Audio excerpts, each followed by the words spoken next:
عزیزان گرامی، بات چلی لنگر سے، وہاں پیر بھی تھے، سید بھی تھے، عالم بھی تھے، حکیم بھی تھے، وہاں مفتی عمر فاروق صاحب بھی موجود تھے. سبحان اللہ.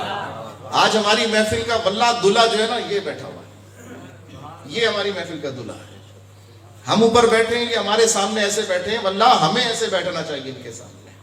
ان کی عزت اس بات کی متقاضی، اس لیے کہ ہم سب زبان کے محبت کے دعوے دار ہیں. ہم نے زبان سے دعویٰ کیا یا رسول اللہ آپ پر ہمارا سب کچھ قربان. کیا کچھ نہیں ہے قربان، کیا کچھ بھی نہیں ہے، مگر دعویٰ آپ پر سب کچھ قربان. قبر میں پاؤں لٹکائے بیٹھے ہیں، پوچھو تم نے سرکار کے لیے کیا کیا ہے؟ کچھ نہیں کیا. لیکن انہوں نے جوانی کے عالم میں، ان کے بھی بیوی بچے ہیں، ان کا بھی گھر بار ہے، ان کا بھی سب کچھ ہے، لیکن بات جب سرکار کی عزت و ناموس پہ پہرے کی آئی، انہوں نے سب کو پیچھے چھوڑا، پہلے سرکار کے لیے سینہ پیش کر دیا. یہ وہ لوگ ہیں. بتاؤ یہ ان کی عزت، ان سے ہمارا کیا مقابلہ، ان سے ہمارا کیا مقابلہ. انہوں نے تو اپنا عشق وفا کر کے دکھا دیا. دیکھو کل قیامت میں یہ بھی ہوں گے، ہم جیسے بھی ہوں گے. آج ہم پیر سید عالم فلاں فلاں کہہ کر، کیونکہ ہماری پگڑی زیادہ اچھی ہے، شاید کیونکہ ہماری شیروانی زیادہ اچھی ہے، کیونکہ ہماری گاڑی زیادہ بڑی ہے، تو ہمیں کرسی بھی بڑی دے دی گئی، ہمیں عزت بھی زیادہ دے دی گئی. یہ غریب ہے، یہ کسی مسجد کا، چھوٹی مسجد کا امام ہے، یہ موٹر سائیکل پہ سفر کرتا ہے، تو اس کو نیچے بٹھانا ہے.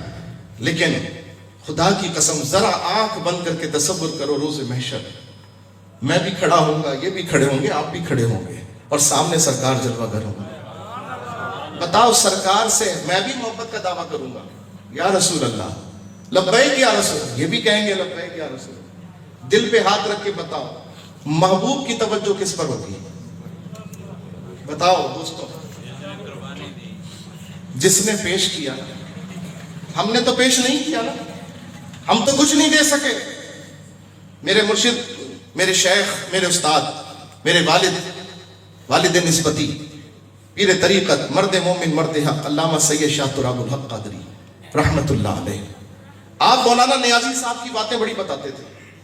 آپ فرماتے تھے 53 کی ختم نبوت کی تحریک میں جب مسلمانوں کو مارا گیا، نیازی صاحب کو جھوٹے مقدمے کے اندر گرفتار کر، جیسے آج 7 گرفتار ہے، ایسے اس زمانے میں مولانا عبدالستار نیازی صاحب گرفتار تھے.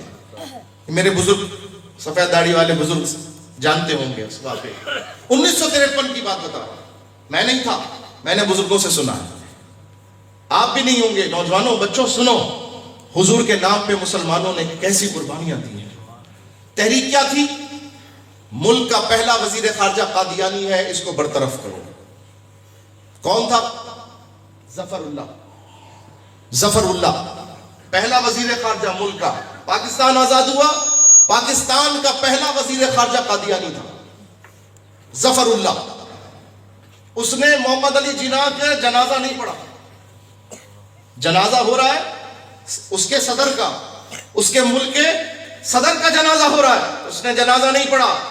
لوگوں نے پوچھا، رپورٹروں نے پوچھا، اخبار نویسوں نے پوچھا، جناب آپ وزیر خارجہ ہو کر قائد اعظم، صدر مملکت، بانی پاکستان، ان کا جنازہ کیوں نہیں پڑھا آپ نے؟ اس نے کہا یوں سمجھ لو کہ جیسے ایک مسلمان حکومت کا کافر وزیر ہوں میں، یا ایک مسلمان وزیر نے اس لیے جنازہ نہیں پڑھا کہ جنازہ کافر کا تھا.